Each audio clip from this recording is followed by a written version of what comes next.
Hello guys, this is NextGen, and in today's videos I'm going to show you how you can make this PC's icon appear on top of this desktop as this recycle bin. When you complete install a Windows, there's only one icon, that is recycle bin, but you need frequently computer's icon also on desktop. To make this PC's icon appear on top of this desktop, you just need to right click on desktop, then go to personalize. Now the background settings will open. You need to go to theme settings. When you click on theme settings, just scroll down to the bottom and you will find desktop icon setting. Just click on this and you can find here desktop icon setting.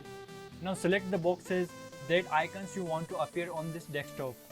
If you want others icon like users file, control panel or network, just select them also. Then apply these settings and then OK. As you can see here, this PC icon have already been appeared here. There's another simple way to do this. Just search in this search dialog. I have hide that search dialog. You can type in search bar just theme, then go to theme. You can find this setting here also. This is the same setting that we found in personalization. So just click on desktop setting. You can find the same setting here. If you have found this video helpful, then give it a like. Don't forget to subscribe this channel. Thanks for watching. Bye.